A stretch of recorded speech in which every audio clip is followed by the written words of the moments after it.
crying. Julia cries all evening, while her father sweeps and mops and dusts and cleans the toilets. When George sees Mac, he runs to him. I can only hear a few of his words. Vet, should have, wrong. Mac shrugs. His shoulders droop. He leaves without a word. When George wipes the fingerprints off my glass, his cheeks are wet. He doesn't meet my eyes. The one and only Ivan. When all the humans have left, I send Bob to check on Ruby. How is she? I ask when he returns. She was shivering, Bob says. I tried to cover her with hay, and I told her not to worry because you were going to save her. I glare at him. You told her that? You promised Stella. Bob lowers his head. I wanted to make the kid feel better. I shouldn't have made that promise, Bob. I just wanted... I point to Stella's domain, and for a moment it seems like I've forgotten how to breathe. I wanted to make Stella happy, I guess. But I can't save Ruby. I can't even save myself. I flop onto my back. The cement is always cold, but tonight it hurts. Bob leaps onto my belly. You are the one and only Ivan, he says. Mighty Silverback. He licks my chin, and he's not even checking for leftovers. Say it, Bob commands. I look away. Say it, Ivan. I don't answer, so Bob licks my nose until I can't stand it any longer.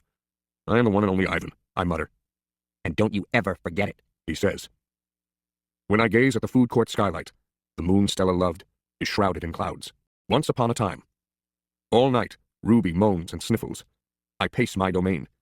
I don't want to fall asleep in case she needs something. Ivan, Bob says gently. Get some sleep, please, for your sake and for mine. Bob can't sleep unless he is on my stomach. I hear a stirring. Ivan? Ruby calls. I rush to my window. Ruby, are you all right? I miss Aunt Stella. Ruby sobs. And I miss my mom, and my sisters, and my aunts, and my cousins too.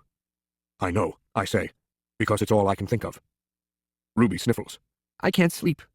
Do you know any stories the way Aunt Stella did? Not really, I admit. Stories were Stella's specialty. Tell me a story about when you were little. Ruby pleads. She puts her trunk between the bars. Please, Ivan. I scratch the back of my head. I don't remember things, Ruby, I admit. It's true, Bob says, trying to be helpful. Ivan has a terrible memory. He's the opposite of an elephant. Ruby lets out a long, shivery breath. Oh, well, that's okay. Night, Ivan. And Bob. I listen to Ruby's soft sobs for long, horrible minutes. Then I hear myself saying, once upon a time, there was a gorilla named Ivan. And slowly and deliberately, I try to remember. The Grunt. I was born in a place humans call Central Africa, in a dense rainforest so beautiful, no crayons could ever do it justice. Gorillas don't name their newborns right away, the way humans do. We get to know our babies first. We wait to see hints of what might yet be. When they saw how much she loved to chase me around the forest, my parents decided on my twin sister's name, Tag. Oh, how I loved to play tag with my sister.